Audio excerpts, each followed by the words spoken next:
चलिए आज दो ऐसी कहानियों को जोड़ते हैं जो सुनने में तो एकदम अलग लगती हैं, पर सच कहूं तो वो एक ही सच्चाई की तरफ इशारा करती हैं। एक तरफ कहानी है एक ऐसे भक्त की जिसकी भूख भगवान को भी उसके पास खींच लाती है, और दूसरी तरफ है मृत्यु के बाद आत्मा के उस सफर की कहानी जिसके बारे में हम बहुत कम जानते हैं। तो सवाल यही उठता है ना, कि एक ऐसा आदमी जिसका पेट कभी भरता ही नहीं, उसका एक आत्मा से क्या लेना देना जो अपना शरीर छोड़ चुकी है। सुनने में थोड़ा अजीब लगता है, लेकिन यकीन मानिए इसका जवाब हमें आस्था, कर्म और जुड़ाव के कुछ बहुत ही गहरे राज तक ले जाएगा। तो हमारी पहली कहानी का जो हीरो है ना, उसका नाम है अढ़ैया। एक इतना सीधा साधा इंसान कि उसका नाम ही उसकी खाने की आदत पर पड़ गया, और उसकी आस्था भी बिल्कुल उसकी भूख जैसी ही थी, एकदम सरल लेकिन बहुत ज्यादा प्रबल। वो खुद अपने बारे में कहता था, मैं अकेला 2.5 किलो बाटी खा जाता हूं, इसीलिए लोग मुझे अढ़ैया बुलाते हैं। देखिए कितनी सीधी सच्ची बात, कोई घुमाव फिराव नहीं।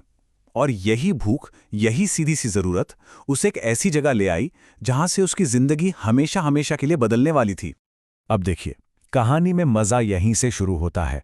अढ़ैया ने साफ कह दिया, भाई मुझे रोज 2.5 किलो बाटी चाहिए, मैं भूखा नहीं रह सकता।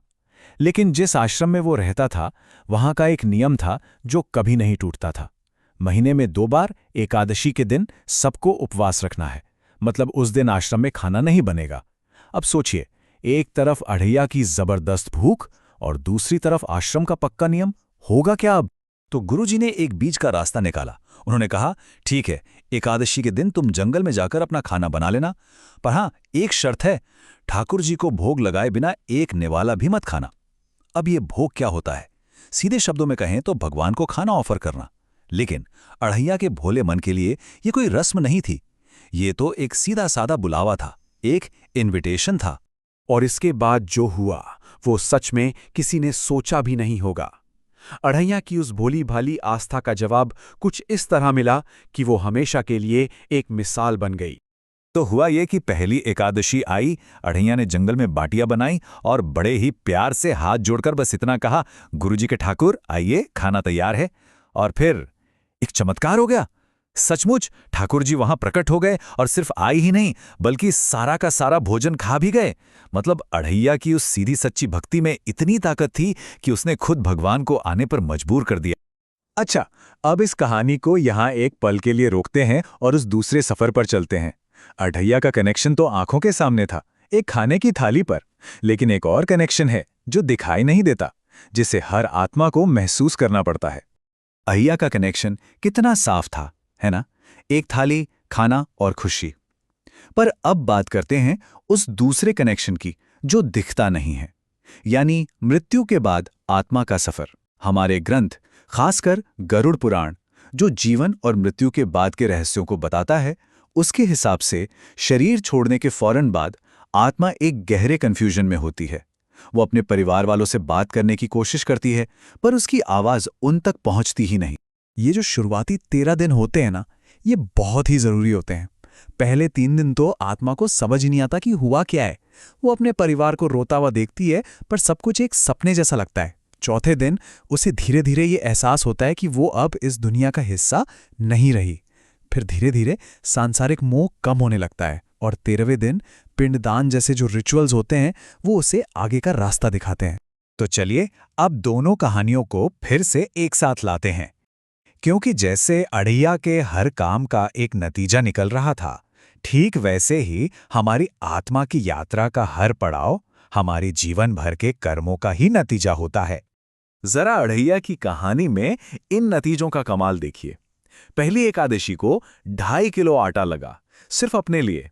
लेकिन जब ठाकुर जी आ गए तो अगली बार हिसाब डबल हो गया, सीधा 5 किलो। फिर ठाकुर जी अपनी पत्नी को साथ ले आए तो राशन बढ़कर हो गया 7.5 किलो। और देखते ही देखते जब उनके साथ उनके भाई और सेवक भी आने लगे तो मामला पूरे 10 किलो आटे तक पहुंच गया। सोचिए, एक छोटी सी भक्ति और उसके कैसे बढ़ते हुए परिणाम। ठीक इसी तरह हमारी आत्मा का रास्ता भी हमारे ही कर्म तय करते हैं।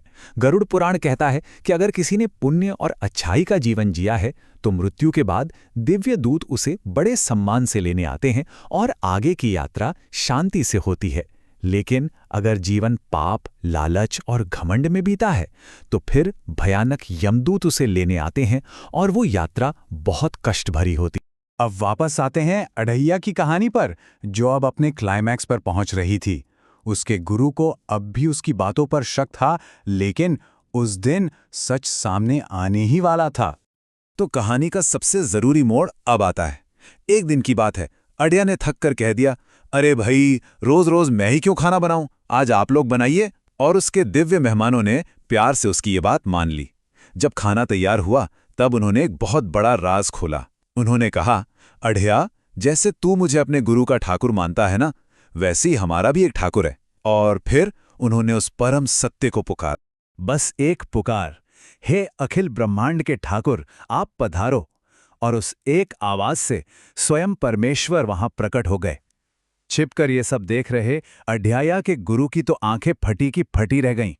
उन्हें उस एक पल में यह समझ आ गया कि उनकी सालों की कठिन तपस्या जो नहीं कर सकी, वो अढ़ैया की इस भोली भक्ति ने एक पल में कर दिखाया। वो दौड़कर अढ़ैया के पैरों में गिर पड़े और उनके मुंह से बस एक ही बात निकली, तू महान है। गुरु को जो वो एहसास हुआ ना, उसे ही हम मोक्ष की एक झलक कह सकते हैं। मोक्ष वही अवस्था है जहां आत्मा अपने कर्मों के हर बंधन से आजाद होकर उस परम सत्य में मिल जाती है। ये आत्मा की यात्रा की आखिरी मंजिल है।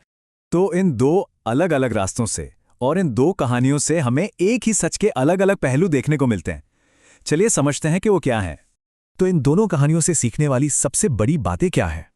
पहली, कि सच्ची और सरल भक्ति में इतनी शक्ति होती है कि वो इसी जीवन में चमत्कार कर सकती है, जैसा अढ़ैया के साथ हुआ। दूसरी बात, हमारे कर्म मतलब हमारे एक्शन वो एक जीपीएस की तरह है जो मृत्यु के बाद हमारी आत्मा का रास्ता तय करते हैं। और अब सबसे गहरी और सबसे दिलचस्प बात, गरुड़ पुराण के अनुसार शरीर छोड़ने के बाद आत्मा सबसे पहले उसे ढूंढती है जिससे उसका सबसे गहरा मोह या इमोशनल कनेक्शन होता है। वो माँ हो सकती है, बच्चा हो सकता है, जीवन साथी, कोई भी। मतलब हमारे रिश्तों की गहराई ही हमारी असलियत तय करती है। तो आखिर में ये सवाल हमारे सामने खड़ा होता है कि सच्ची भक्ति असल में है क्या? अढ़ैया की तरह देवताओं के साथ बांटा गया एक सरल भोजन, या फिर आत्मा की तरह कर्मों से तय होने वाला एक लंबा सफर? शायद इसका कोई एक जवाब है ही नहीं।